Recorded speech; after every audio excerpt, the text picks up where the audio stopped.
Vladimir Putin has a nightmare he cannot wake up from. A nightmare not born on the battlefield, but in the cold, merciless arithmetic of war. Imagine this, a once mighty empire slowly devouring its own young generation, not because the enemy is too strong, but because the numbers themselves have turned against him. In the first 3 months of 2026, more than 92,000 Russian soldiers were killed or seriously wounded in Ukraine. 92,000 lives, gone, in just 90 days. That's the headline figure. But here's what should terrify the Kremlin even more. This isn't the worst quarter Russia has suffered. And the real crisis isn't just the body count, it's what's hiding behind those numbers. The silent breakdown that no amount of propaganda can hide forever. For the first time since he launched this invasion, the math is proving something beyond any possible argument. Putin is losing this war so badly, so completely, so irreversibly, that even he may soon run out of ways to deny it. We're going to walk through all of it, the numbers, what they really mean, what they're desperately trying to conceal, and the catastrophic choice Putin is now being forced toward. A choice he has spent years doing everything possible to avoid. Because once that line is crossed, everything changes. Stay with us. This is where the illusion finally begins to crack. That 92,000 figure comes directly from Ukrainian President Volodymyr Zelensky at the end of March 2026. It represents confirmed losses: soldiers killed, wounded, captured, or otherwise removed from the fight across January, February, and March. Break it down, and you get an average of more than 30,000 Russian soldiers lost every single month, roughly 1,000 soldiers per day, every day, for 90 straight days. Picture this, an entire stadium packed with young men, fathers, sons, brothers, vanishing completely from the face of the earth, month after month. That is the scale we're talking about. And here's the crucial context. January and February are brutal winter months. The frozen ground and harsh weather traditionally slow large-scale offensives. Drone operations become more difficult. Armored advances grind to a halt in the mud and snow. But March was different. March marked the beginning of Russia's much-anticipated spring offensive, the moment when Russian commanders push harder, launch wave after wave of assaults, and try to seize the ground they've been preparing for all winter. March is when Russia escalates. That means March almost certainly produced the highest monthly casualty figure of the three. So if the 3-month average is already over 30,000, including 2 slower winter months, then the spring offensive has already driven Russia's monthly losses well above that mark. And remember, the spring offensive is only just getting started. Now, here's where the story grows even darker. 92,000 confirmed casualties in the first quarter of 2026 sounds catastrophic, and it is, but believe it or not, the quarter before it was actually worse. Between November 2025 and January 2026, Russian losses approached 102,000, nearly 6 figures in just 3 months. That bloodbath happened as Putin's forces tried to finish their push toward Pokrovsk and found themselves trapped in freezing conditions, perfect targets for Ukrainian drones and specialized hunt and kill teams. So in the narrowest technical sense, and these words sound absurd even as I say them, 92,000 actually represents a slight improvement for Russia. That is the grim reality of where this war stands in 2026. Russia's best-case quarterly casualty count is now 92,000 young men. This is not the peak. This is only the beginning. And the real horror only begins when you measure those lives against what Russia actually gained on the ground. Look at the entire year of 2025. According to United 24 Media, Russia burned through 420,000 soldiers to capture just 4,800 square kilometers of Ukrainian territory. 420,000 lives for less than 5,000 square kilometers. Ukraine's total territory is over 600,000 square kilometers. To fulfill Putin's stated goals, Russia still needs to seize more than 80% of the land it doesn't yet control. At that pace, it would take roughly 100 years to finish the job. 100 years. Putin is 73 years old. He would need to live to 173 just to see the so-called special military operation completed. And that's assuming the next leader keeps feeding the meat grinder at exactly the same rate. But even that bleak timeline now looks optimistic. The Institute for the Study of War tracked Russian advances from October 2025 through March 2026, a brutal 6-month window that includes the late 2025 push and the start of this year's spring. Offensive. In those 6 months, Russia seized only 1,650 square kilometers. 1,650 square kilometers in exchange for approximately 178,000 Russian casualties. Do the math? Russia is now losing 265 soldiers for every single square mile of Ukrainian land it captures. 265 young men per square mile. This is the slowest rate of territorial advance Russia has seen in years. The grinding machine is slowing down even as the blood price keeps climbing higher. One life for a few dozen meters of frozen dirt. One future erased for a patch of ground so small you could barely fit a football field on it. This isn't strategy anymore. This is a demographic catastrophe in slow motion. And the pace isn't slowing. It's accelerating. On March 17th, 2026, Russia shattered its own grim record for a single day in this war. In just 24 hours, 1,850 Russian soldiers were taken out of the fight. 1,850 in a single day. Alongside them, more than 230 vehicles and fuel tankers destroyed, and 29 artillery systems wiped out. That 1,850 number is a sharp escalation from the 700 to 900 daily losses Russia was sustaining earlier in the year. And it isn't an anomaly. It is the trend line pointing forward. Here's a comparison that gives that figure some human scale. The United States lost approximately 2,400 soldiers during its entire 20-year war in Afghanistan. Russia is now losing more soldiers every 2 days than America lost in 2 decades of the most extended military conflict in U.S. history. Let that sink in. Russia also has its own Afghanistan on its historical record. During the Soviet-Afghan War, the USSR lost approximately 15,000 soldiers over a decade of brutal fighting. That war was considered a catastrophic failure that contributed to the collapse of the Soviet Union. Russia is now losing that many soldiers, roughly every 2 weeks in Ukraine. Every 2 weeks. And bear in mind, Putin spent years telling the Russian people that this is a special military operation, a limited action, a quick correction, not a war. The casualty rates of a generation-defining military disaster are being sustained while the official position remains that nothing particularly serious is happening. For the people being sent to die, that distinction means absolutely nothing. The 4 days leading up to March 23rd offered a preview of what the spring offensive is going to look like in its full intensity. In those 4 days, Russia launched over 600 assault attempts against Ukrainian positions across the front. The cost? 6,450 Russian soldiers. That works out to an average of 1,610 casualties per day, above the previous daily average, but below the record single-day figure. Those numbers aren't just statistics. They're painting a picture that Putin can no longer hide.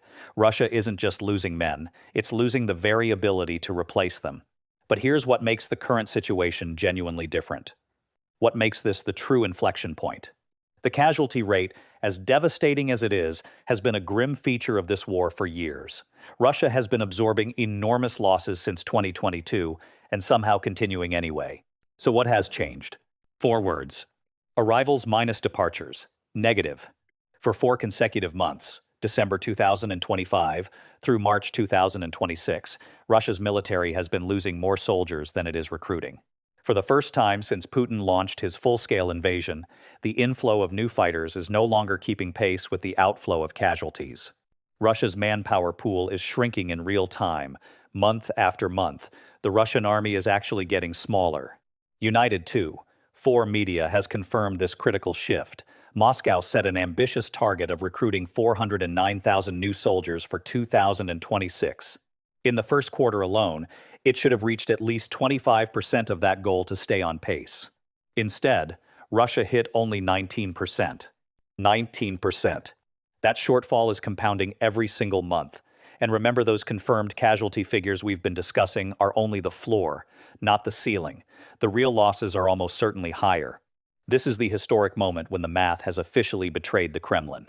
The numbers are no longer on Putin's side. The manpower equation has gone into deficit, and Ukraine is working methodically to make that deficit even worse. So how is Russia responding to this growing manpower crisis? The answers are revealing, and some of them are so desperate that they read like dark comedy if the consequences weren't so deadly serious. For years, the Kremlin relied on one simple, brutal incentive: money. Generous sign-up bonuses that dwarfed anything most ordinary Russians could ever hope to earn in years of civilian work. In some regions, those bonuses reached as high as $40,000. That kind of cash once worked wonders. It pulled in tens of thousands of volunteers. It kept the war machine fed without having to admit the truth. But that method is now failing. Not just failing, it is collapsing. The cash spigot that kept the volunteers flowing is running dry. Multiple Russian regions are now quietly slashing those sign-up bonuses. The very regions that were supposed to bankroll them are running out of money even for basic local services and infrastructure. So Russia is turning to far more coercive, far uglier methods. And what's happening on the ground right now reveals just how far the Kremlin is willing to go. In the Ryazan region, the local governor issued a formal decree requiring businesses to assist directly with military recruitment. Any company in that region, with between 150 and 500 employees, now has a deadline to submit the names of workers they believe should be sent to fight in Ukraine. Companies with 150 to 300 staff must provide at least 2 candidates. Those with 300 to 500 employees must offer 5. Refuse, and you face a 1 million ruble fine, more than $12,000. Let that sink in. Russian employers are now being ordered by their own regional government to nominate their own employees for the front lines. This is not voluntary recruitment. This is the state conscripting workers through their bosses, with heavy financial penalties attached if they don't comply. And it doesn't stop there. Russia's Education and Science Minister, Valery Falkov, has ordered the country's universities to convince 2.5% of their student bodies to sign military contracts. 2.5%. If those orders are carried out, that could mean tens of thousands of new soldiers pulled straight from lecture halls and laboratories, the very young people who should be building Russia's future economy, not feeding it into the meat grinder. Putin is turning the entire nation of Russia into one giant recruitment factory. The economic consequences are already hitting hard, and they are feeding back into the crisis. The war itself has already drained millions of working-age men from the civilian economy. Industries are struggling.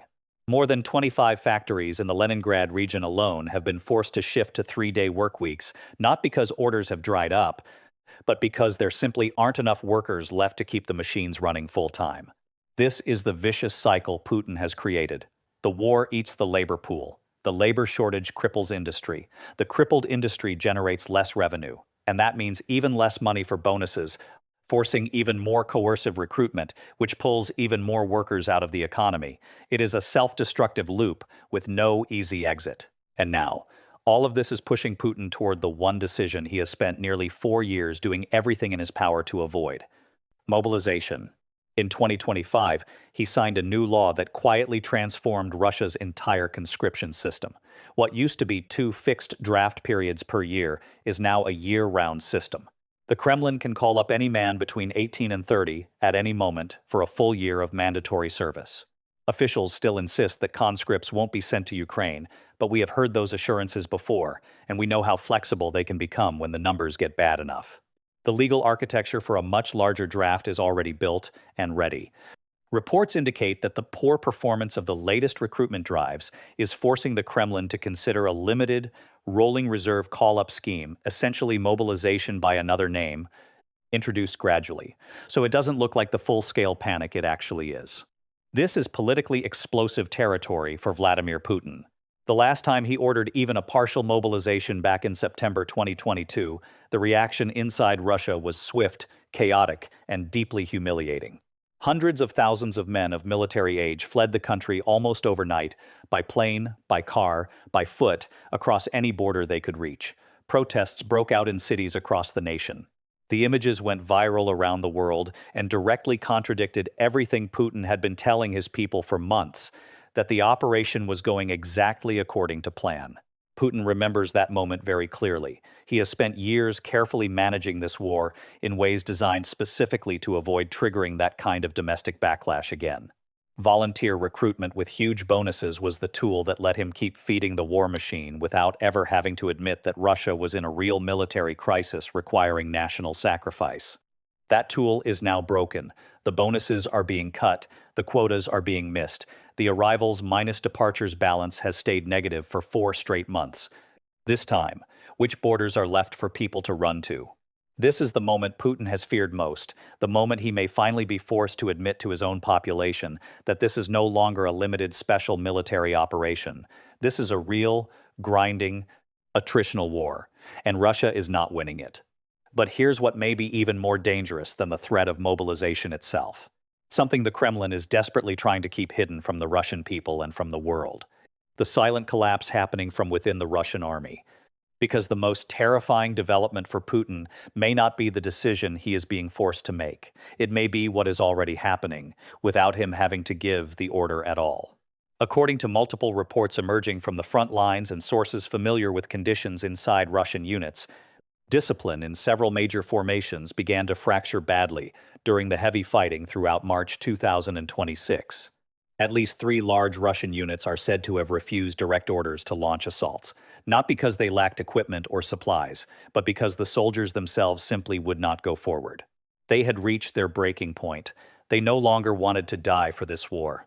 In some cases, Russian commanders have reportedly drawn their sidearms and threatened to shoot their own troops to force them to advance.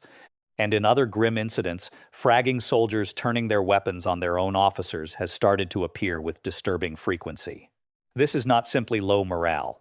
This is morale in free fall. This is the internal fabric of the Russian army beginning to tear itself apart from the inside. Let that sink in. The most dangerous thing for Putin right now is no longer that he might have to order mobilization. The most dangerous thing is that he may no longer even need to, because the Russian army is starting to disintegrate from within on its own. When Russian soldiers begin to view their own comrades and their own officers as a greater threat than the Ukrainian forces facing them, then this war has officially entered the stage of self-destruction. And while Russia is consuming itself from within, Ukraine is not standing still. Ukraine is not merely surviving this war. Ukraine is actively, deliberately, and relentlessly changing the battlefield equation in real time. By the end of 2025, Ukraine had scaled its drone production to 4.5 million units per year. 4.5 million. That is not a typo. That is an industrial-scale flood of precision weapons pouring onto the front lines month after month.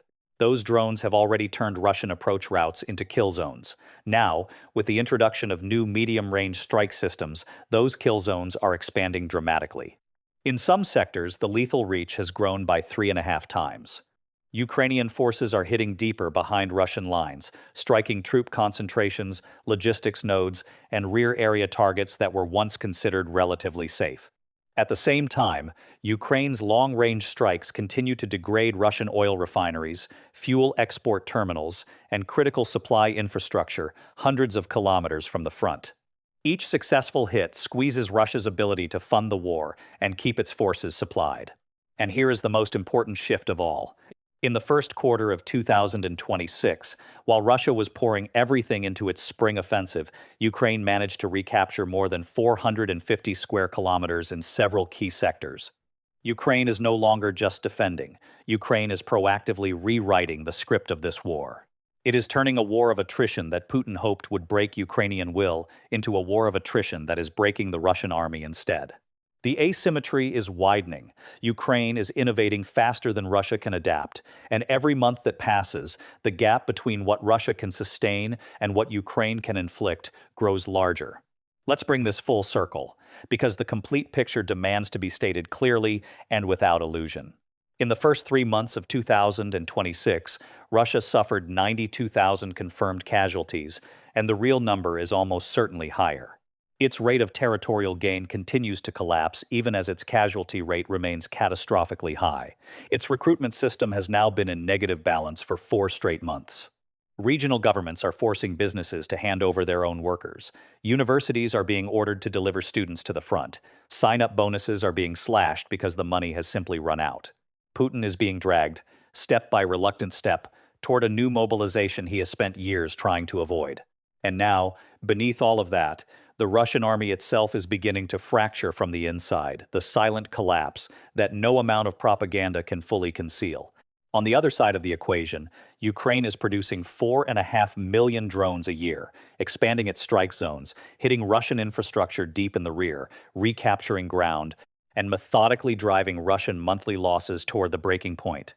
This is no longer just a war of numbers.